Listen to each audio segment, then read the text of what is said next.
السلام علیکم ګرانو محترمو لیدونکو نن ورځ به د دویچ لرنن auf پشتو د درسونو په جریان کې Wortschatz یا مهم لغاتونه په جرمني یا الماني ژبه کې زده کړو. لغاتونه د یوې ژبې د زده کړې لپاره ډېر مهم او اهم رول لري، نو د زیاتو دوستانو په غوښتنه نو همدا درس هم د لغاتونو یا د Wortschatz یا Vocabulary په برخه کې لرو.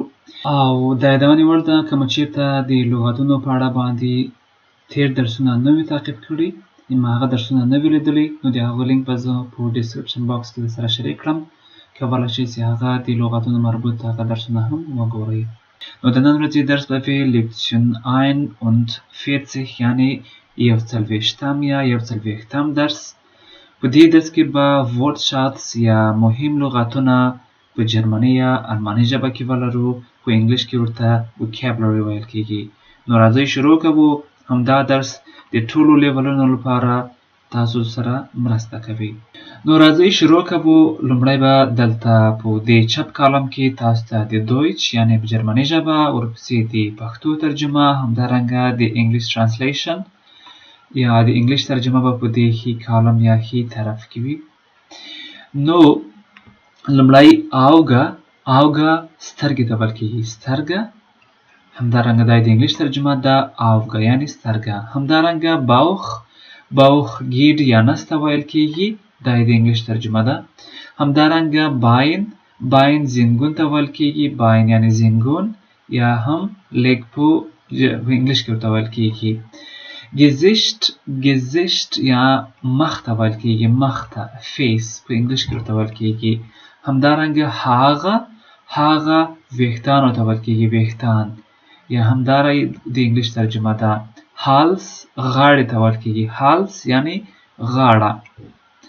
او neck یا throat په انګلیش کې ورته ویل کېږي. همدارنګه کnie سترګۍ ته ویل کېږي، سترګۍ د پښې سترګۍ. همدارنګه دا د انګلیش ترجمه ده، کnie یعنې سترګۍ. Körper یعنې وجود یا بدن ته ویل کېږي، یا body په انګلیش کې ورته ویل کېږي. mond خلو، mond یعنې خلو، mouth. نازه پزه یا پوزې ته ویل کېږي، پزه یا پوزه. nose په انګلیش کې ورته ویل کېږي. نازه په جرمني ژبه کې پزې ته ویل کېږي. اوه یعنې غوږ ته ویل کېږي، غوږ یا ear په انګلیش کې ورته ویل کېږي. شولټر یعنې ولې ته وایي، شولټر ولی، یا شولډر په انګلیش کې ورته ویل کېږي. شولټر یعنې په جرمني ژبه کې ولې ته ویل کېږي، ولی. انګل یعنې د ماهیانو نیولو ته ویل کېږي، یا to fish یعنې سیمایي ونیسي. او انګل غوټه دا د ماهیانو نیولو تار ته ویل کېږي. انګل غوټه یعنې د ماهیانو نیولو هغه تار، یا fishing rod د ماهیانو نیولو تار. باد بیا حمام ته ویل کېږي، باد یعنې حمام، یا bath په انګلیش کې ورته ویل کېږي. همدارنګه بادن حمام کولو یا لامبلو ته ویل کېږي، یا to bath. همدارنګه Badeanzug یا hose دا د لامبو جامو ته ویل کېږي، یا swimming costume، یا دا د انګلیش ترجمه ده ورسره. همدارنګه Badeort یعنې د ساحلي یا استراحت ځای، ساحلي استراحت ځای ته، یا seaside resort په انګلیش کې ورته ویل کېږي. نو دا ساحلي د استراحت ځای ته یا استراحتګاه ته هغه ته Badeort ویل کېږي. bewegen حرکت کولو ته ویل کېږي، یا to move. bewegen یعنې حرکت کول. endspiel یعنې اخري یا فاینل ته ویل کېږي، د مثال په ډول سپورت یعنې هغه فاینل وي. freibad دا د لامبو حوض ته ویل کېږي، یا swimming pool، هغه چې کوم په ازاده فضا کې وي، یا په ازاده صحرا یا open air وي، یعنې کوم یو پټ نه وي، په ازاده فضا یا په ازاده هوا کې وي. همدارنګه فوس یعنې پیاده روي ته ویل کېږي، zu Fuß gehen یعنې په پښو تلل یا پیاده تللو ته ویل کېږي. دا د انګلیش ترجمه ده. همدارنګه فوتبال یعنی فوتبال ته ویل کیږي فوتبال. gewinnen یعنی ګټلو ته ویل کیږي to win gewinnen. to will ګټل یا gewinnen په جرمني یا الماني ژبه کې ته ویل کیږي. هالنباد یعنی داخلي د لامبو وهلو حوض ته ویل کیږي. فغایباد یعنی هغه حوض ته ویل کیدل چې کوم یو سي اوپن ایر وي یا په آزاده فضا کې وي. او دا د هالنباد دا داخلي د لامبو وهلو حوض ته ویل کیږي یا انډور سویمینګ پول ته ویل کیږي. د آوټډور او د انډور سویمینګ پول ده.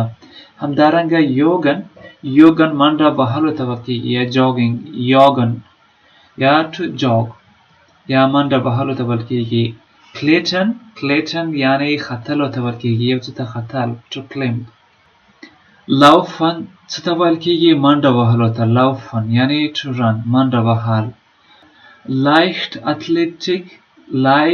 اتلیټیک یعنی ورزشکاری ته ویل کیږي ورزشکاری یا اتلیټکس. همدارنګه مانشافت یا ټیم ته ویل کیږي مانشافت. نیټس دا جال ته ویل کیږي نیټس یعنی جال. غایټن دا اس سواری ته ویل کیږي یعنی په اس سپریدل. غایټن اس سواری یا هورس رایډینګ دا د انګلیش ترجمه ده. غینن منډه وهلو ته ویل کیږي یا ټو رن منډه وهل. همدارنګه ورپسې غینن دا بیا ریس ته ویل کیږي چې په غټ توري سره یا کاپیټال لیټر سره لیکل شوی وي هغه ریس ته ویل کیږي یعنی مسابقه. همدارنګه غول بریټ یعنی سکیټینګ ته ویل کیږي سکیټ بورډ. همدارنګه غوله دا بیا ښویدلو ته ویل کیږي ښویدل یعنی په واوره یا په کرل باندې ښویدل. همدارنګه غول شو لوفن هغه د ښویدلو یا د منډې وهلو هغه بوټونه د ښویدلو منډه یعنی هغه بوټونه یا ټو رول سکیټ. همدارنګه شیسن دا ویشتل یا شوټ کولو ته ویل کیږي شیسن ویشتل یو څه شوټ کول. شلانګ بیا وهلو ته ویل کیږي شلانګ وهل یا ټو هیټ یعنی وهل. شلینګه بیا بیټ ته ویل کیږي یعنی یو څه چې هغه بیټ یعنی یو څه بال پې وهي هغه ته بیټ ویل کیږي بیټ شلینګه. شلیسفاخ بیا قلف کول یا بندولو ته ویل کیږي یا لاکر یعنی قلف یا بندونکی یا بندول. همدارنګه شلیټ شو لوفن یعنی په کرل ښویدلو ته یا ټو آیس سکیټ یعنی په کرل ښویدلو ته ویل کیږي. شویم باد د لامبو وهلو حوض یا ځای ته ویل کیږي شویم باد یا سویمینګ پول یا شویم باد په جرمني ژبه کې ورته ویل کیږي. همدارنګه شویمن لامبو وهل یا ټو سویم لامبو وهل. همدارنګه لرو زی ډیا زی یعنی په دریاب یا جهیل ته ویل کیږي چیرته چې لامبو وهي یا همداسې جهیل وي یا دریاب وي. زیګن یا دا بیا دریابي سفر ته ویل کیږي یا کشتیواني دا د انګلیش ترجمه ده. همدارنګه شیلیغه یعنی هغه د سکی استاد یا هغه د کرل وهلو یا په دیواره ښویدلو هغه رهنما استاد ته ویل کیږي. او که شیلیغه وي هغه د سکی استاد یا رهنما. همدارنګه شپارزیغن گهن یا قدم وهلو ته تلل شپارزیغن گهن یعنی د قدم وهلو ته تلل. to go for a walk یعنی قدم وهلو ته تلل. شپارزیګانګ یعنی قدم وهل یا واک شپارزیګانګ یعنی قدم وهل. شپیل فیلم یعنی د گیم یا لوبه شپیل یعنی لوبه کول فیلم یا گیم یا میچ. همدارنګه شپیلن د غږولو یا لوبې کولو ته ویل کیږي یا to play. د مثال په ډول میوزیک یا سپورتس یا هم کارډ د دوی ټولو لوبه کولو ته شپیلن ویل کیږي. شپیله بیا لوبغاړي ته ویل کیږي هغه کس چې لوبه کوي شپیله یعنی لوبغاړی یا پلیر چې هغه لوبه کوي هغه کس شپیلزویګ دا د ساتیري اسبابو ته ویل کیږي لکه د ماشومانو لپاره د ساتیري شیان یا د ساتیري اسباب یا ټویز هغو ته شپیلزویګ ویل کیږي. همدارنګه شپورټ ترایبن یا تمرین کول ته ویل کیږي یا سپورت کول دا د انګلیش ترجمه ده to do sport یا تمرین کول. همدارنګه شپورت پلاتس دا لوبغالي ته ویل کیږي یا د لوبو میدان یا سپورتس ګراوند یا سکول فیلډ چیرته په هغه مکتب کې لوبه کیږي یا لوبغالی. شټاډیون دا سټیډیوم یا د لوبو میدان ته ویل کیږي شټاډیون. شټایګن یا دا ختلو ته ویل کیږي شټایګن. Umkleiderraum یعنی د جامو بدلولو اتاق یا چینجینګ روم په انګلیش کې ورته ویل کیږي یا د جامو بدلولو اتاق یا کوټه Umkleiderraum. Verein دا اتحادیه ته ویل کیږي Verein اتحادیه. همدارنګه لرو verlegen یعنی بایلل د لاسه ورکول یا to lose یعنی بایلل یا د لاسه ورکولو ته verlegen ویل کیږي. wandern یعنی پیاده روي یا hike ته تلل to hike wandern. همدارنګه wanderung پیاده تګ ته ویل کیږي. همدارنګه werfen دا غورځولو ته ویل کیږي یا to throw یا غورځول. همدارنګه بینه دا مچۍ ته ویل کیږي مچۍ یا مچمچۍ. همدارنګه اکلټنګ یا sich ekelten دا یخ وهلو ته ویل کیږي یخ وهل یا to catch a cold. همدارنګه فیبر دا تبې ته ویل کیږي دا د انګلیش ترجمه ده ورسره. همدارنګه ورپسې لرو فلیګه دا بیا مچ ته ویل کیږي مچ دا د انګلیش ترجمه ده. fühlen یعنی احساس کول یا to feel احساس کول او gefühl بیا احساس ور کیږي gefühl یعنی احساس یا feeling احساس. همدارنګه gesund یعنی صحتمندی یا صحتمند او gesundheit یعنی صحت. grippe انفلانزا ته ویل کیږي دا د انګلیش ترجمه ده ورسره. Halsschmerzen دا د ستوني درد یا sore throat. Hilfen یا hilfen مرسته کول ته ویل کیږي hilfen مرسته کول. hosten ټوخي ته ویل کیږي یا کف hosten ټوخی. hosten دا یا ټخېدلو ته هم ویل کیږي چې په کوچني توري سره ولیکل سي هغه ټخېدل hosten ټخېدل که چیرته په غټ توري سره ولیکل سي hosten هغه ټوخي ته ویل کیږي. kopfschmerzen یعنی د سر درد kopfschmerzen د سر درد یا headache. krank ناروغ ته ویل کیږي krank او krankheit دا بیا ناروغي یا illness. همدارنګه krankenhaus دا روغتون ته ویل کیږي یا hospital. Krankenpfleger نرس ته ویل کیږي یعنی نارینه نرس او Krankenschwester نرسه یعنی ښځینه نرسه. Krankenpfleger یعنی نارینه نرس Krankenschwester یا نرسه. همدارنګه Krankenwagen امبولانس ته ویل کیږي امبولانس. همدارنګه معدې ته ویل کیږي Magenschmerzen یعنی د معدې درد Magenschmerzen یعنی د معدې درد یا stomach ache په انګلیش کې ورته ویل کیږي.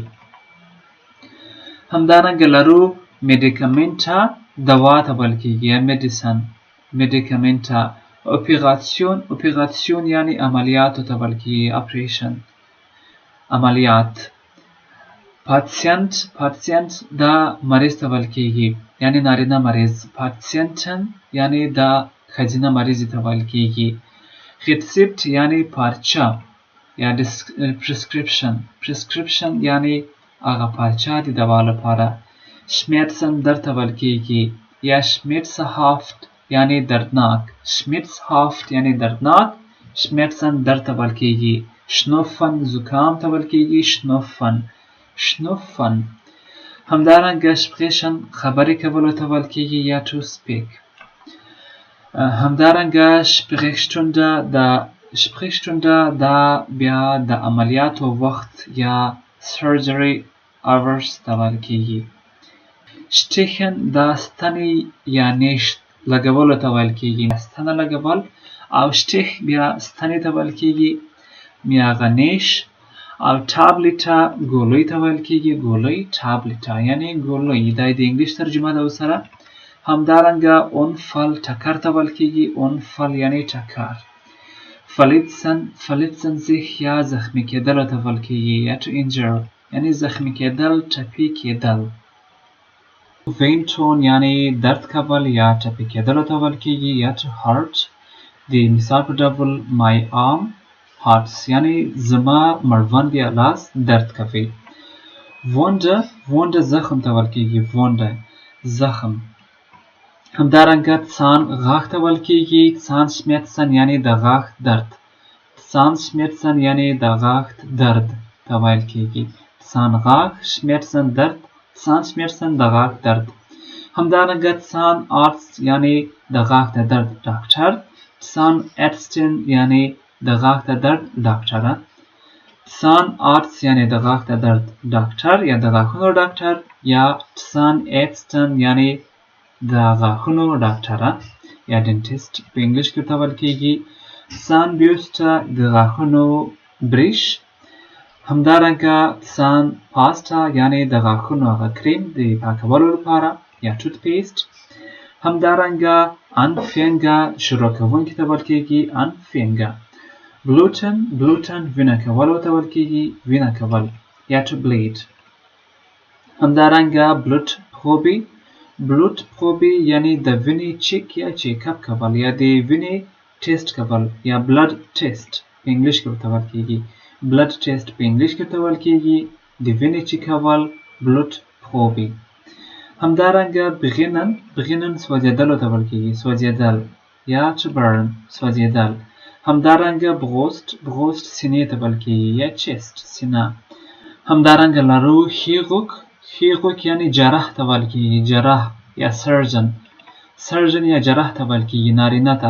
نو که چیرته بیا ښځینه جراح وي نو هغه ته بیا chirurgin ویل کیږي. chirurgin یعنی ښځینه جراحه. durchfall اسهال ته ویل کیږي. اسهال دا د انګلیش ترجمه ده. همدارنګه erbrechen sich دا مریض کېدل ته ویل کیږي یا to be sick یعنی مریض کېدل. ereignis دا واقعه یا event ته ویل کیږي. واقعه یا event. ereignis. همدارنګه erfolg دا کامیابی ته ویل کیږي یا success. کامیابی یا success. همدارنګه ergebnis دا بیا نتیجې ته ویل کیږي. نتیجه یا result. ergebnis. همدارنګه erhalten ترلاسه کولو ته ویل کیږي یا to receive ترلاسه کول. erholen sich دا جوړېدلو ته ویل کیږي یا to recover یا get better یا ښه کېدل یا جوړېدلو ته ویل کیږي. erleichterung دا استراحت یا آرام یا relief په انګلیش کې ورته ویل کیږي. استراحت یا آرام ته ویل کیږي.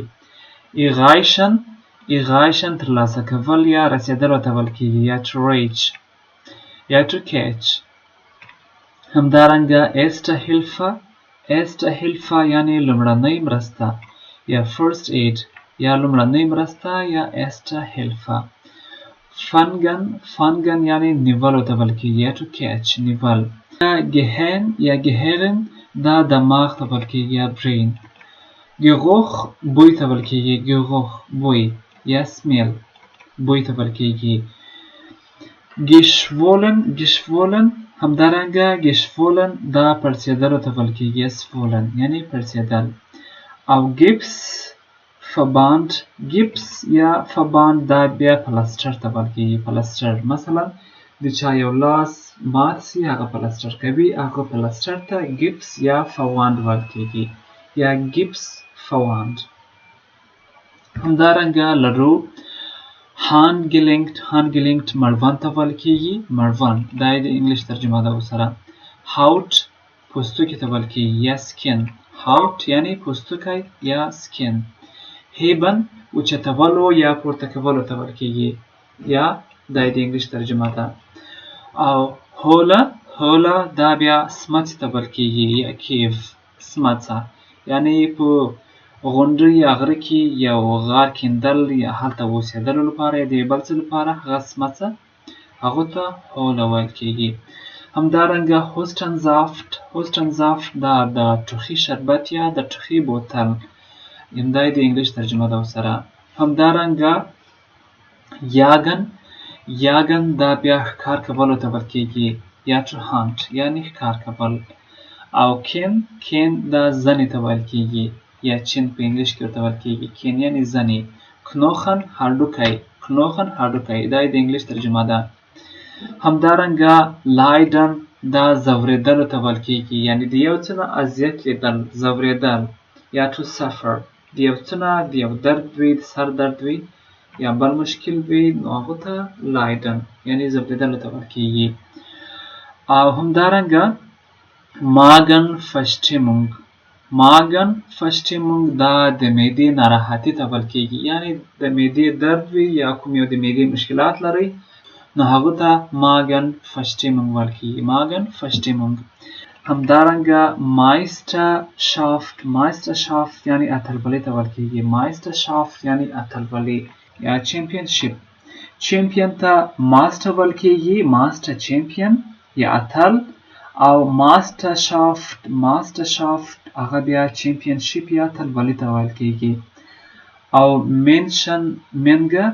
منشنمنګه ګڼه ګوڼه یا رش ته ویل کیږي یا crowd همدارنګه میسن اندازه کولو ته ویل کیږي میسن یا to measure اندازه کول فلیګن دا بیا پاملرنې یا توجه ته ویل کیږي یا to look after patient یعنی د مریض نه مراقبت کول د مریض کتنه یا هغو ته پاملرنه کول یا فلیګن ویل کیږي همدارنګه غونټګنبلډ دا اکسرې ته ویل کیږي یا اکسرې د تاسو د یو لاس درد کوي غواړئ چې هغه چک کړئ چې آیا کوم یو مات یا شکسته ده نو د هغو ته اکسرې ویل کیږي یا غونټګنبلډ یا اکسرې زالبه دا ملحمو یا کریمو ته ویل کیږي ملحم یا کریم یا اوینټمنټ همدارنګه شادن تاوان یا to harm یعنی تاواني کول ضرر لیدل او بل شادن چې کوم یو چې په غټ توري سره لیکل شوی وي هغه خراب یا ډیمیج ته ویل کیږي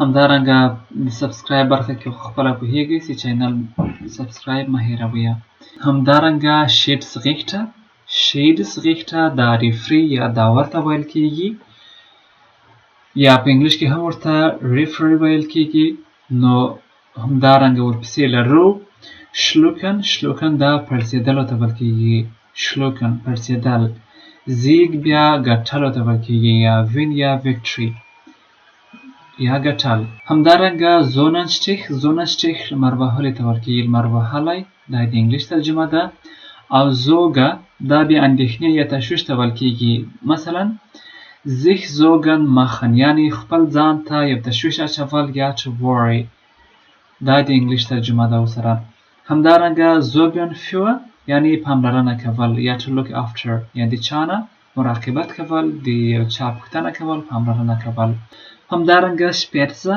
انجکشن یا ستنې لګولو ته ویل کیږي په انګلیش کې هم ورته انجکشن ویل کیږي او ټوخن دا ډوبېدلو ته ویل کیږي مثلا په اوبو کې د لامبو وهلو په دوران کې ډوبېدل ټایل نیمن یعنی برخه اخیستل ګډون کولو ته ویل کیږي دا د انګلیش ترجمه ده همدارنګه ټونیا سیالي کول یا لوبه کول یا ټورنمنټ یعنی لوبه کول اوبګین یعنی مریض کېدل یا اوبګین زیخ یعنی مریض کېدل to be sick مریض کېدل همدارنګه unentschieden یعنی غیر ارادي یا undecided ته ویل کیږي دا د انګلیش ترجمه ده همدارنګه لرو untersuchen معاینه کول یا ایگزامین کول د مریض لپاره یعنی ایگزامین کول فباند یعنی پټۍ ته ویل کېږي، پټۍ یا بینډیج په انګلیش کې ورته ویل کېږي. ویټبیویر دا رقابت کول یا کمپیټیشن یا سیالي کول، کمپیټیشن یا رقابت یا سیالي کول. تسیه یعنی د پښو ګوتو ته ویل کېږي، تسیه د پښو ګوتو. او تسونګه دا بیا ژبې ته ویل کېږي، ژبه یا ټانګ په انګلیش کې ورته ویل کېږي. تسونګه یعنی ژبه، ژبې ته ویل کېږي. همدارنګه آبند ایسن د مازدیګر یا ماښام ډوډۍ یا ډینر یا ایونینګ میل یعنی د ماښام یا بیګا یا ماخوستن یا مازدیګر ډوډۍ ته ویل کېږي، آبند ایسن. همدارنګه لرو اپیټیټ یا اشتها ته ویل کېږي، یا موږ ورته وایو چې ګوټن اپیټیټ یعنی ښه اشتها یعنی ښه خوراک. دوست بیا تندې ته ویل کېږي یعنی تږی وي څوک، او دوستیک یعنی تنده.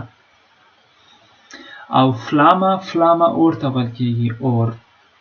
فلاشه بوتل ته ویل کېږي، فریش تازه ته ویل کېږي، فروسټوک ناشتې ته ویل کېږي، ناشته یا بریک فاسټ په انګلیش کې ورته ویل کېږي. ګابل پنجې ته ویل کېږي، کوم یو چې د خټکي، هندواڼې یا د نورو میوه‌جاتو یا سبزیجاتو د خوړلو لپاره کارول کېږي، ګابل. او ګمیشت یعنی ګډوډ یا مکس. او ګیغشت بیا خوراک ته ویل کېږي یا ډش، خوراک. همدارنګه ګیشیه بیا لوښي ته ویل کېږي یا کراکري. او ګیشیه ټوخ یعنی د چایو هغه لوښی یا ګیلاس. ګیټرینک یا مشروباتو ته ویل کېږي یعنی د څښلو شیان، کوم یو چې څښل کېږي یا مشروبات، ګیټرینک. ګلاس دا ګیلاس یا جګ ته ویل کېږي، کوم یو چې د اوبو څښلو لپاره کارول کېږي، د اوبو ایښودلو لپاره. ګریلن کباب کولو ته ویل کېږي، کباب کول. او امبیس دا خوږ خوراک ته ویل کېږي، سنیک. او که چېرته ووایو چې امبیس شټوبه یعنی د خوږ خوراک کولو هغه برخه. او کینخن دا کم لوښي ته ویل کېږي، کم لوښی، کینخن.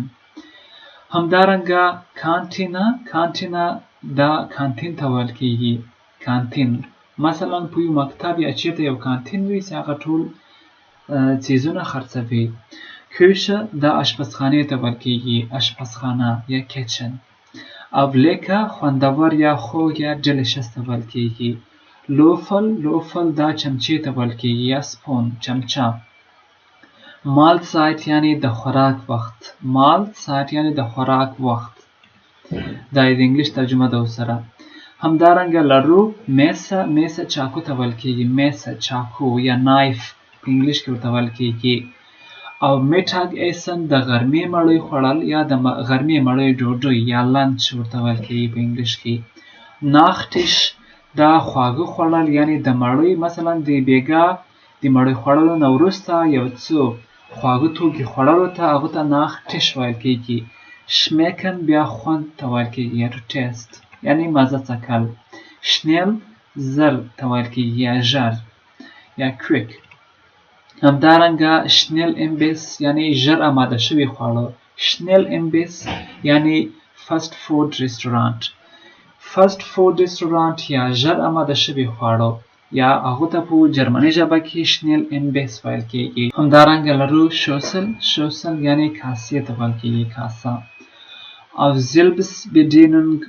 زیلبست بدینونګ بیا دا ځاني مرستې ته ویل کېږي یا سیلف سروس. همدارنګه شپایزه کارټه دا مینو ته ویل کېږي، مینو یعنی هلته ټول خوراکونه او د هغوی قیمتونه کې لیکل شوي وي، کوم یو چې په هوټلونو یا رستورانټونو کې تاسو ته مخکې کېږي، هغو ته شپایزه کارټه ویل کېږي. همدارنګه لرو زوس دا خوږ ته ویل کېږي یا سویټ.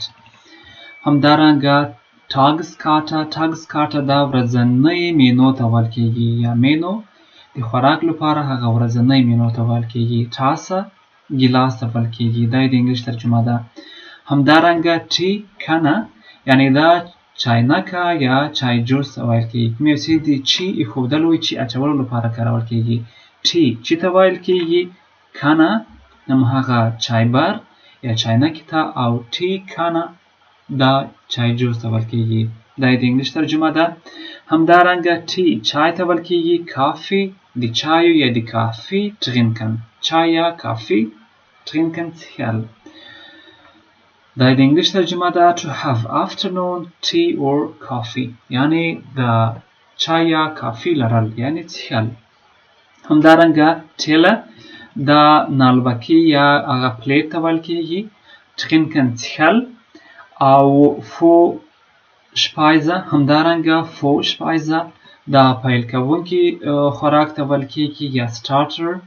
مثلا د تاسو خوراک کوئ د هغه نه مخکې یو څه شی خورئ هغه ته فو شپایزه ویل کیږي.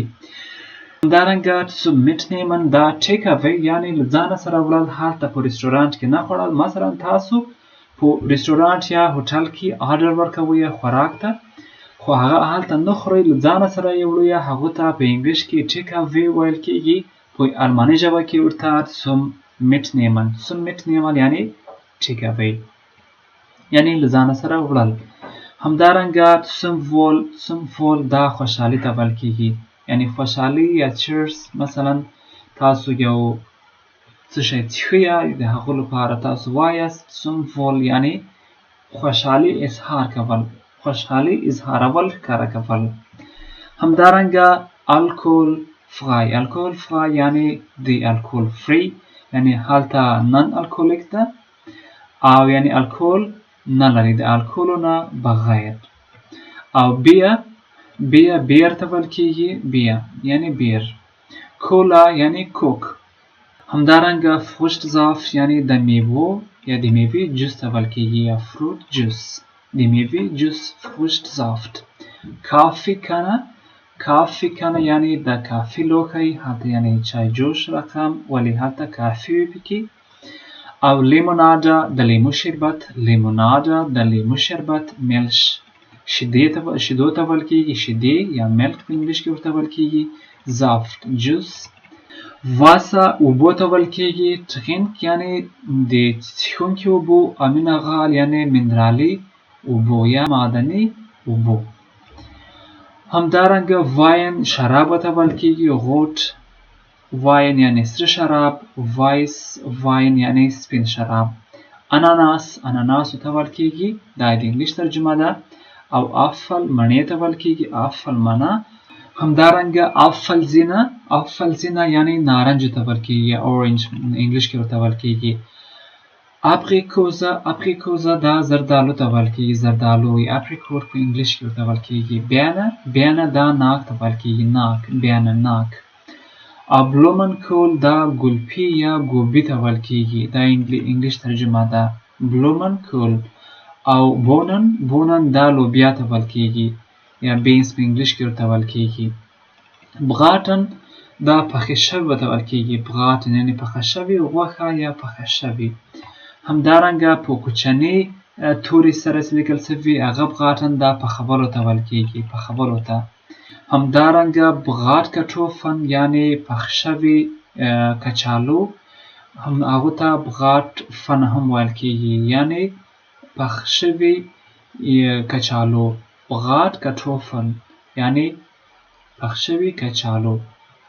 او بغوت دا بیا مړی یا ډوډۍ ته ویل کیږي یا بریډ په انګلیش کې ورته وایي. غوټخن دا بیا ګرده شوی یا رول شوی یعنی چاپیره شوی ډوډۍ یا مړی ته ویل کیږي.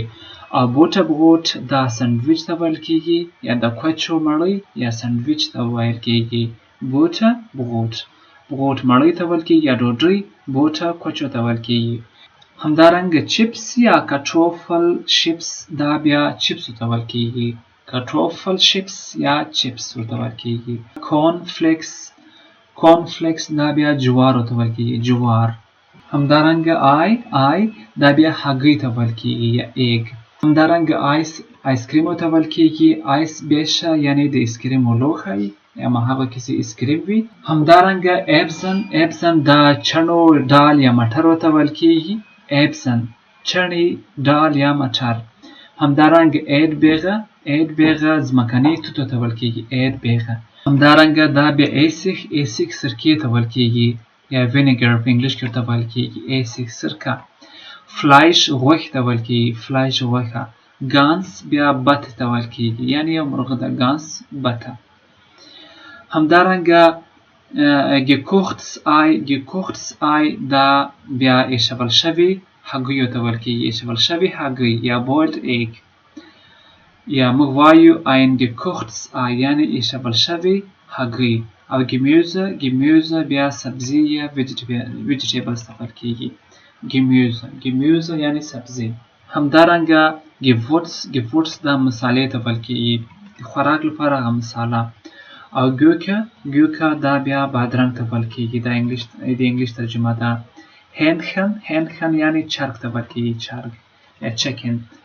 او Honig شهد یا ګبینو ته ویل کیږي. همدارنګه Kalb Fleisch دا بیا د خوسکي غوښه یا د خوسي غوښې ته ویل کیږي، د انګلیش ترجمه ده. او Karotte دا بیا ګازرې ته ویل کیږي، Karotte ګازرې. او کټوفل سلاد یعنی د کچالو سلاد ته ویل کیږي. او کیزه پنیر ته ویل کیږي. Kaugummi دا ژاوله ته ویل کیږي، یا چیوینګم په انګلیش کې ورته ویل کیږي. چیوینګم ژاوله یا ژاولې او Kaugummi. کیکزه بسکوټ ته ویل کیږي، کیکزه یعنی بسکوټ. همدارنګه کیرشه ګیلاسو ته ویل کیږي، یا چیری په انګلیش کې ورته ویل کیږي، کیرشه. کول دا بیا کرم ته ویل کیږي، دا هم سبزی ده. او کوف زلات دا بیا کاهو ته ویل کیږي، دا د انګلیش ترجمه ده، کاهو. او کوخن کیک ته ویل کیږي، کوخن یعنی کیک. لام فلایش دا د وری غوښې ته ویل کیږي، لام فلایش یعنی د وری غوښه. او لیبه ځیګر ته ویل کیږي، ځیګر. همدارنګه مارملاده دا مربا یا مربع ته ویل کیږي، یا جیم په انګلیش کې ورته ویل کیږي. نودل ورته ویل کیږي. او ایدنوز دا ممپلی ورته ویل کیږي، ممپلی. اوبست میوې ته ویل کیږي یا فروټ، اوبست. همدارنګه اول دا بیا غوړي ورته ویل کیږي، غوړي یا تیل. اوغانجن مرملاده دا بیا د نارنجو مربا ته ویل کیږي. او فیفا مرچو ته ویل کیږي. همدارنګه فریش دا شفتالو ته ویل کیږي، یا پیچ په انګلیش کې ورته ویل کیږي. پیلز مرخیړ ته ویل کیږي، پیلز. او پومیس فرایټس دا بیا چپسو ته ویل کیږي، دا هم چپسو ته وایي، پومیس فرایټس یعنی چپس. پرالینن چاکلیټو ته ویل کیږي، پرالینن چاکلیټ. غیګل دا هم چاکلیټو ته ویل کیږي، یعنی د چاکلیټو بار یا د چاکلیټو هماغه برخه. همدارنګه ریند فلایش دا د غوایي غوښې ته ویل کیږي، دا یو سره د انګلیش ترجمه ده، ریند فلایش. زالس مالګې ته ویل کیږي. همدارنګه زالس کټوفل هغه ایشول شوي کچالو، یعنی هغه نمکین ایشول شوي کچالو. او زاوا کراوت بیا اچارو ته ویل کیږي، زاوا کراوت یعنی اچار، دا د انګلیش ترجمه ده ورسره. شکولاده هم چاکلیټو ته ویل کیږي، شکولاده. همدارنګه شوارڅه یوانسبیغه دا تور چاکلیټو ته ویل کیږي، شوارڅه یوانسبیغه تور چاکلیټ، دا د انګلیش ترجمه ده، تور چاکلیټو ته ویل کیږي. همدارنګه شپیګل آی دا بیا سره کړل شوي هګۍ ته ویل کیږي، یا فرایډ ایګ هغه سره کړل شوي یا سره کړي هګۍ ته ویل کیږي. او شپینات بیا پالک ته ویل کیږي، شپینات یعنی پالک. زوپا سوپ ته ویل کیږي، سوپ. همدارنګه زیوزیخګایټن دا خواږه شیانو ته ویل کیږي، یا شیریني باب، او دا د انګلیش ترجمه ده، زیوزیخګایټن. همدارنګه تراوبه یا واین تراوبه هغه انګورو ته ویل کیږي، یا گریپ په انګلیش کې ورته ویل کیږي. همدارنګه ټروټهان دا فیلمرغ ته ویل کیږي، ټروټهان دا فیلمرغ، دا د انګلیش ترجمه ده، ټروټهان یعنی فیلمرغ. وایس یا وایس بروټ دا سپینه ډوډۍ یا سپینه مړۍ ته ویل کیږي. همدارنګه سیټرونه لیمو ته ویل کیږي، یا لیمون په انګلیش کې ورته ویل کیږي. څوکه بورې ته ویل کیږي. سویبل پیازو ته ویل کیږي، یا اونین په انګلیش کې ورته ویل کیږي. همدارنګه ډوزه قوطي ته ویل کیږي، یا ډوزه اوفنم هغه قوطی چې خلاصول کیږي، خلاصیږي، دا د انګلیش ترجمه ده سره کین یعنی اوپنوي. همدارنګه هغه قوطي ته ویل کیږي. کارتون یعنی کارتن ته ویل کیږي یا کارډبورډ باکس کارتن ته ویل کیږي کارتن کوب هغه ټوکرو یا باسکټ ته ویل کیږي کوم یو څه د کاغذونو د هغو د اچولو لپاره کارول کیږي همدارنګه پاکونګ یا پاکټ دا بیا بکسې ته ویل کیږي شاختل دا هم بکس ته ویل کیږي باکس مثلا د چاکلیټ لپاره باکس او ټوټه دا بیا بیگ ته ویل کیږي ټوټه یعنی بیگ د کاغذ بیگ یا د پلاستیکو بیگ او بشتک دا د کټلری یا د کټ کولو سامان آلات چاقو دارنګه نور څیزونه یا د پرې کولو اسباب کوم چې تاسو د پرې کولو یا کټ کولو لپاره هماغه اسباب کاروئ هغو ته بشتک ویل کیږي بشتک همدارنګه بشتین اوس یعنی شامل ته ویل کیږي to consist of یعنی شامل له همدارنګه دیټ یعنی پرهیز ته ویل کیږي ein diet halten یعنی یو پرهیز نیول یا ډایټ نیولو ته ویل کیږي او دینن خدمت کولو ته ویل کیږي یا to serve یعنی خدمت کول enthalten یعنی لرلو ته ویل کیږي یا to contain لرلو ته enthalten fat بیا چربی ته ویل کیږي یعنی چربی fat چربی geflügel یعنی دا مرغانو ته ویل کیږي یعنی مرغان geschmack یعنی خوند مزه ته ویل کیږي گیسن تویولو ته ویل کیږي تویول دا د انګلیش ترجمه ده گیسن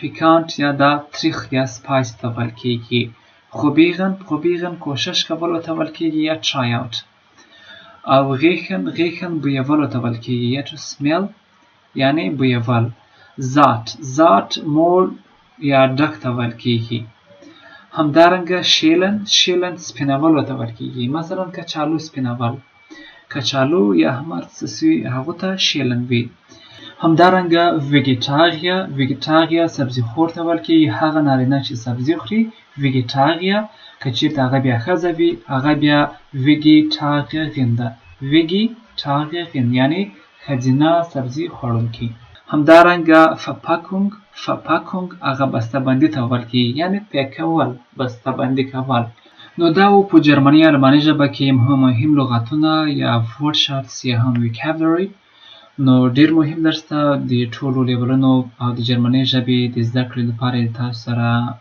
ډیره مرسته کوي نو په پای کې د چینل سبسکرایب کېدل او ملګرو سره شریکول مه هېروئ بیل آیکن هم درسره پریس کړئ او همدا درته سره لایک کړئ نو danke fürs Zuschauen thanks for watching د خدای په امان بای بای und auf Wiedersehen